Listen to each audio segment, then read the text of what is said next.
Welcome back. Programme में आगे बढ़े और आपको बताएं, इंटरनेशनल ऑर्गेनाइजेशन यूकोल वीकोल ने कम उम्र नौजवान जो माशरे के लिए रोल मॉडल और चेंज के लिए काम कर रहे हैं साल 2024 के लिए लाहौर के एक रिहायशी हैं, तालिब इल्म हैं और वर्कर हैं, सोशल वर्कर हैं, अपना कंट्रीब्यूशन कर रहे हैं। अब्दुर्राफ़ी अफजाल उनको अवार्ड के लिए नामजद किया है। ये एक इंटरनेशनल ऑर्गेनाइजेशन है जो ऑस्ट्रेलिया और इंडोनेशिया में काम करती है और इदारे का मकसद बुनियादी तौर पर जो एशिया है और दीगर एशिया के ममालिक हैं वो कम उम्र नौजवान जो माशरे और माशरे के अंदर मस्बत तब्दीली के लिए रोल प्ले कर रहे हैं, अपना कंट्रीब्यूशन कर रहे हैं, उनको एक्नॉलेज करना है, इन नौजवानों को प्रोमोट करना है। और ये जो मज़कूरा ऑर्गेनाइजेशन है इसने 2024 में एशियाई ममालिक में इंडिया से समृद्धि शर्मा, इंडोनेशिया और अफगानिस्तान से अमशा कबीरी और पाकिस्तान से अब्दुर्राफ़ी अफजाल को इसके लिए मुंतखब किया है, नामजद किया है। इस वक्त हमारे साथ मौजूद हैं। He is very young, dynamic. तो हमने ज़रूरी समझा कि अगर पाकिस्तान के लिए कुछ अच्छा कर रहे हैं या करने का इरादा रखते हैं तो why should we invite him here. और इसके अलावा इनके बारे में बताएं तो उनके कॉलम 10 ममालिक में 3 ज़बानों में शाये हो रहे हैं। Is writer as well. और उम्र के इस हिस्से में इतना कुछ कैसे कर रहे हैं ये हमने कहा ज़रा इन्हीं से जानते हैं, क्योंकि बैनुल अक़वामी यूनिवर्सिटीज़ के एम्बेसडर के तौर पर भी काम कर रहे हैं और इन्हीं की कोशिशों की बिना पर जो ये जो मज़कूरा इंटरनेशनल इदारा है जिसने उन्हें इस अवार्ड के लिए नामजद भी किया। So he is a lot in his bucket, I mean in such a young age. राफिज़ विदास, अस्सलाम वालेकुम। कैसे हैं आप? अल्लाह का शुक्र है, आप ठीक है? ये मतलब इतनी यंग एज में इतना सब कुछ कैसे, खुद से अपने अंदर ही ये शौक था या किसी ने इंस्पायर किया आपको कि ये करो सब कुछ? बिल्कुल, बात ये है कि आई बिलीव कि एज कोई मैटर नहीं करती, आपकी एम और आपकी डिटर्मिनेशन मैटर करती है। आपकी अगर गाइडेंस पीछे से ठीक है, आपके टीचर्स, आपकी फैमिली से आपको सपोर्ट है, इवन दो आपकी अपनी इंटरेस्ट है, तो आपने जो चीज़ जो आप पहले कर सकते हैं अगर तो आप बाद में जो आपने बाद में करनी है, एक्चुअली अगर आप वो पहले कर सकते हैं तो क्यों नहीं। डायमेंशन और डायरेक्शन बड़ा मैटर करती है कि आप किस डायमेंशन में काम करना चाहते हैं। So why this specific direction जिसमें आप जा रहे हो? देखिए, मैं समझता हूँ कि मैंने पहले भी काफ़ी दफ़ा डिस्कस अपनी फैमिली में भी, अपने दोस्त से बात में भी करता हूँ कि हमारे यहाँ अप्रोच का बहुत इशू है कि we are society is like more like materialistic approach हमारी बहुत ज़्यादा है। सो हम किसी कॉज के लिए काम नहीं करते और हमें जो समझाया जाता है कि जी एक इंजीनियर बनना है या डॉक्टर बनना है या कुछ और बनना है, शोबे हैं, तो आपको इंडिविजुअल सक्सेस के ऊपर आपको ट्रेन किया जाता है, ग्रूम किया जाता है। लेकिन as a society at large के लिए काम करने के लिए आपने स्कूल में टीचर्स तो कहते हैं, लेकिन उसको कितना आप अमल दरामद अपने ऊपर करते हैं, तो वो ये भी एक बड़ा अहम रोल है इस चीज़ में जो आपको देखना चाहिए। चलें, मैंने तो बताया, लेकिन मैं चाहता हूँ ज़रा आप अपने तौर पे भी इस वक्त जिन खतूत के ऊपर आप काम कर रहे हैं, जिन प्रोजेक्ट्स पे आप काम कर रहे हैं या जो डायरेक्शन है आपकी, ज़रा देखने वालों को थोड़ा इस बारे में बताइए इस वक्त क्या क्या चल रहा है।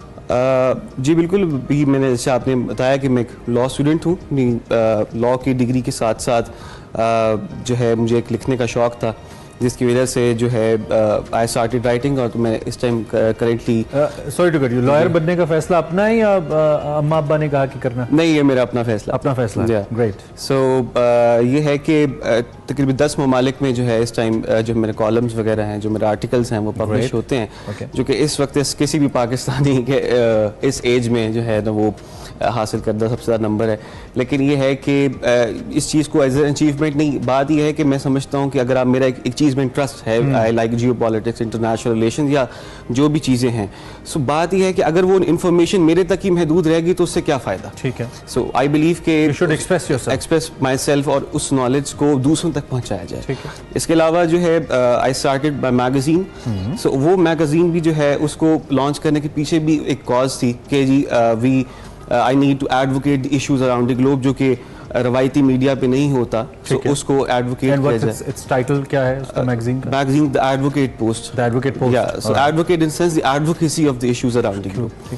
So उसमें currently 12 से 14 ममालिक के लोग जो हैं इसके अंदर अटैच हैं एंड हमारे साथ फॉर अ कॉज काम कर रहे हैं, from the editor to the writer से हर बंदा जो है वो एक कॉज के लिए काम कर रहा है। कॉज इज वेरी सिंपल कि वी एडवोकेट एवरी इशू जो कि वी थिंक उसको एड्रेस किया जाए। यूजुअली इस स्टेज के अंदर जब भी आप ऐसी कोई बात करते हैं ना, थोड़ा फिलोसफिकल या इंस्पायरिंग या थोड़ी लीडरशिप क्वालिटी सामने लाते हैं, तो लोग हमारी पंजाबी में कहते हैं अड्डा तो लीडर, एक बंदे नाल की होता है, एक बंदा क्या कर सकता है, यहाँ पे सब ऐसा ही है, ये ऐसे ही चलेगा। ये हम सबके ख्यालात हैं जो हम आपस में बैठ के बात करते हैं।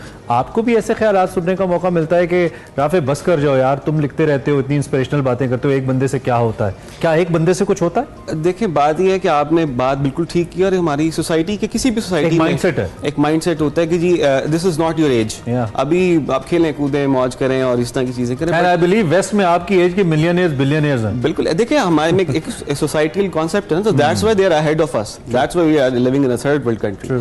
सो बात यह है कि आप जब तक अपनी सोच को नहीं बदलते, इंडिविजुअलिटी से निकल के जब तक आप सोसाइटी पे नहीं बात करते, देखें आप अपने से हो सकता है पूरा सोसाइटी चेंज ना कर सकें, लेकिन एटलीस्ट आप कुछ लोगों को तो इम्पैक्ट कर सकते हैं। वो जो कुछ हैं वही आगे जब उसको आप मल्टीप्लाई करते जाते हैं, तो अगर आपने 5 ठीक किए, 5 में से आगे से किसी ने 2 कर दिए, 1 कर दिए, तो सोसाइटी में एक इम्पैक्ट कुछ अरसे बाद ना सही तो लेकिन एक टाइम के बाद जरूर पड़ना शुरू होगा। बिल्कुल ठीक है। So how you see your future and what you expect from your future. और उसके अलावा कुछ लोग आपको देख भी रहे होंगे जो सोच रहे होंगे कि हमने ये करना है, और आपको देख के कहेंगे भाई अगर राफे कर सकते हैं तो हम भी कर सकते हैं, उनको भी कुछ कहिए इन लास्ट 1 मिनट। जी बिल्कुल ऐसे ही है। मैं समझता हूँ कि मेरी सोच ये है कि अगर मैं कोई चीज़ कर रहा हूँ तो मेरी एज के बाकी फेलोज भी कर सकते हैं, मेरे से छोटे भी कर सकते हैं। सो इसलिए मैं इंकरेज भी करता हूँ अपने फेलोज को, अपने स्टूडेंट्स को, यूथ को एज वेल, कि ख़ास तौर पे अगर आप समझते हैं आउट ऑफ द बॉक्स सोचें, आप जो है मैट्रिक्स से बाहर निकलें और समझें कि अगर आपसे कहता है कि this is not your as और ये आप नहीं कर सकते, तो इस चीज़ को सोचें कि अगर आप करना चाहते हैं, अगर आप समझते हैं तो आप ज़रूर कर सकते हैं। जो आप सोच सकते हैं वो आप कर सकते हैं। हमारी बेस्ट विशेस आपके साथ है फॉर द अवार्ड, और this is just a beginning I believe. बहुत अच्छा है, हमें बहुत अच्छा लगा, और इनका थोड़ा सा ताल्लुक हमारी एक्सप्रेस फैमिली से भी है समहाउ, तो हमें इसलिए भी अच्छा लगा। आप भी अपने बच्चों को सपोर्ट करें, जो वो करना चाहते हैं उसमें उनको प्रमोट करें। And the best part is कि जो भी यंगस्टर्स जो सोच रहे हैं ना कि उनको ये करना चाहिए, और ये जो माशरती बैरियर्स हैं इसकी वजह से नहीं कर पा रहे, राफी की अच्छी एग्जाम्पल है कि आप करना चाहे तो आप कर सकते हैं। He is trying to make his voice louder, और हम